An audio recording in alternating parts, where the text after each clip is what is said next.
안녕하세요. 저는 은혜화평강교회 송진명 목사입니다. 오늘은 시험을 극복하는 능력이라는 제목으로 여러분에게 말씀을 전할까 합니다. 성경 본문은 마태복음 4장 1절에서 11절입니다. 우리는 매일매일을 살면서 선택을 하며 살아가야 합니다.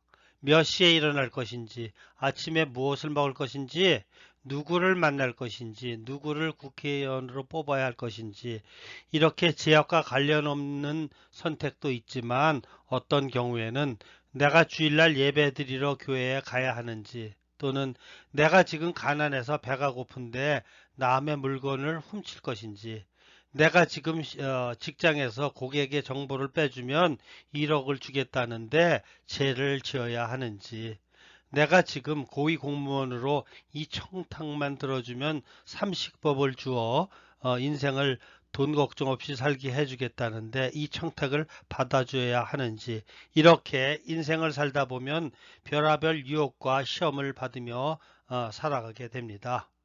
예수님은 사역을 시작하기 전에 시험을 당하셨습니다. 예수님에게 당한 시험은 인류의 조상인 아담과 이브가 당한 것과 똑같은 것이었습니다.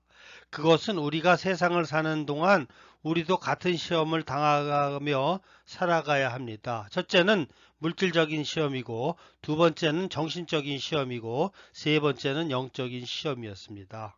우리는 오늘 예수님께서 마귀로부터의 시험에서 어떻게 승리하였는지를 알아보고, 그러면 이것을 통하여 우리가 인생의 시험에서 어떻게 승리할 것인가를 알아보도록 하겠습니다.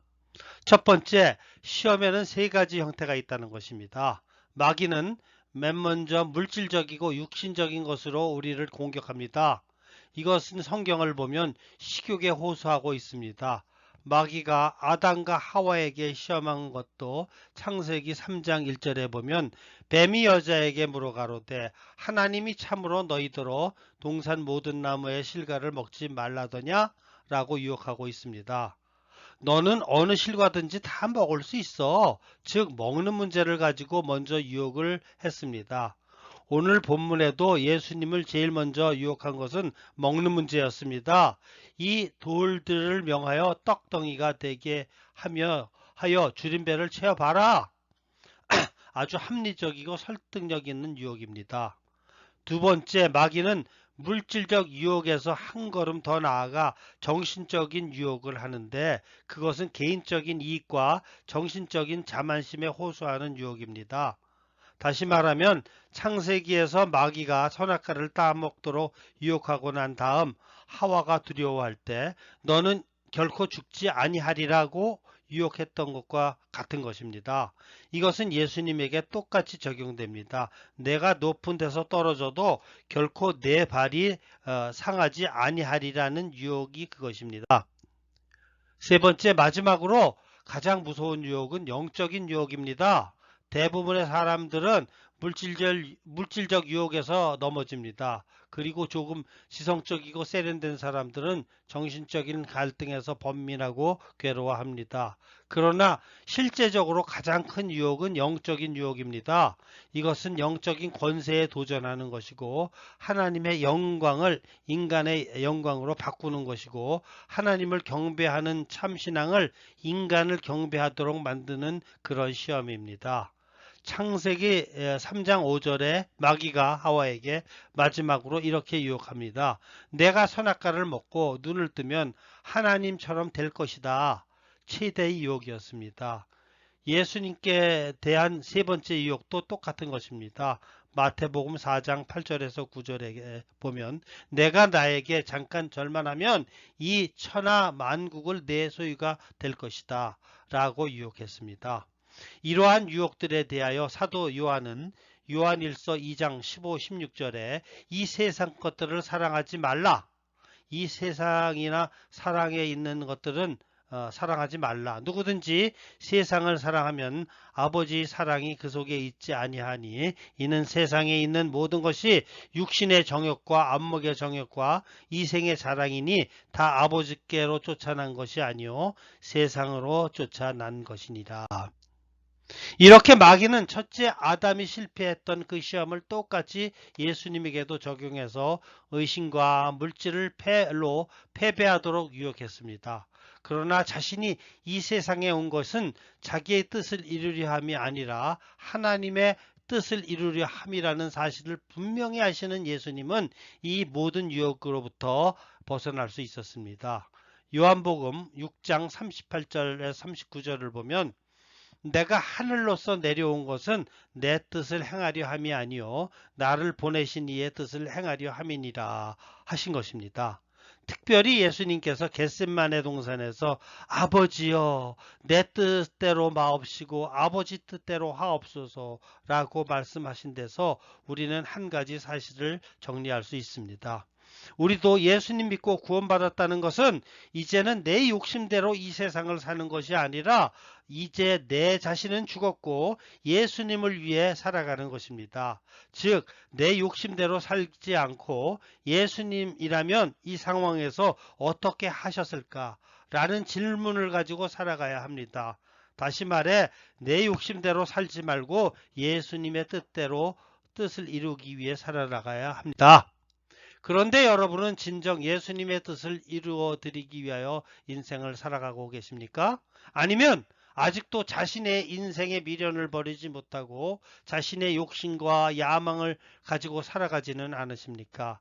여러분도 이 문제에 대하여 생각하고 고민해 보아야 합니다. 그래서 내 인생이 주님의 뜻이 이루는데 사용되도록 헌신하는 삶이 되기를 주님의 이름으로 축원합니다. 두 번째, 사단을 물리치신 예수님의 비결이 있습니다. 그러면 이러한 엄청난 유혹을 예수님은 어떻게 이기셨습니까? 10절에 그 해답이 있습니다. 말씀하시되 사단아 물러가라 기록하였으되 주 너의 하나님께 경배하고 다만 그를 섬기라 하였느니라. 예수님의 첫 번째 비결은 단호한 거절과 마귀에 대한 대적이었습니다. 사단아 물러가라! 예수님은 우물쭈짐을 하지 않고 타협하지도 않으셨습니다. 예수님은 시종일관 말씀으로 마귀를 대적하셨습니다. 이번에는 신명기 6장 13절의 말씀을 인용하셨습니다. 주 너의 하나님께 경배하고 다만 그를 섬기라. 유혹이 오면 적절한 말씀으로 물리쳐야 합니다. 세 번째, 예수님이 공생애에서 보여주신 원리를 보면은 예수님 말씀으로 세 번의 시험에서 승리하셨습니다. 이 승리를 통하여 예수님의 생애에 세 가지 중요한 교훈을 얻을 수 있습니다. 첫째, 자기를 위하여 결코 사람들을 물질로 유혹하지 않았습니다. 두 번째, 예수님은 자기를 위하여 기적을 베풀거나 선동하지 않았습니다. 세 번째, 예수님은 세속적인 힘을 이용하여 선교하지 않았습니다. 오히려 그는 십자가에 처형되어 죽는 방법을 택했습니다. 그것은 미션이라고 합니다. 순교가 곧 선교입니다. 네 번째, 시험을 이기신 예수 그리스도를 바라보아야 합니다. 마지막으로 예수님의 시험을 통해서 얻어진 결론이 있습니다. 우리는 어떻게 이런 시험에서 이길 수 있겠는가 하는 것인데 대답은 하나입니다. 곧 이 세 가지 시험을 이기신 예수 그리스도를 바라보라는 것입니다. 히브리서 4장 15절에 보면 우리에게 있는 대제사장은 우리 연약함을 채울하지 아니하는 자가 아니요 모든 일에 우리와 한결같이 시험을 받은 자로되 죄는 없으시니라. 이렇게 말씀하고 있습니다. 또 히브리서 2장 18절에 자기가 시험을 받고 고난을 당하였은즉 시험 받은 자들을 능히 도우시느니라. 이렇게 이야기하고 있습니다. 성도 여러분, 시험 당할 때 시험 자체를 생각하지 말고 예수님을 생각하십시오. 시험을 보면 시험에서 이기지 못합니다. 시험에서 이기려면 시험과 싸우면 시험 속에 빠집니다. 시험이 날 때는 주님만 바라보십시오. 고린도전서 10장 12, 13절을 보면 그런즉 선줄로 생각할 자는 넘어질까 조심하라. 사람이 감당할 시험밖에는 너희에게 당한 것이 없나니 오직 하나님은 미쁘사 너희가 감당치 못할 시험함을 허락지 아니하시고 시험 당할 즈음에 또 피할 길을 내사 너희를 능히 감당하게 하시느니라. 이렇게 얘기하십니다. 믿음의 주여 우리를 온전케 하시는 이인 예수를 바라보십시오. 우리를 대신해서 그는 이미 시험에서 이기셨기 때문에 시험 당하고 있는 우리의 형편을 누구보다도 더 잘 아시고 우리를 시험에서 건져 주실 것입니다. 그러므로 우리도 주님 바라보고 말씀에 의지해서 마귀의 유혹을 이기고 승리하는 여러분 되시기를 예수님의 이름으로 축원합니다. 아멘.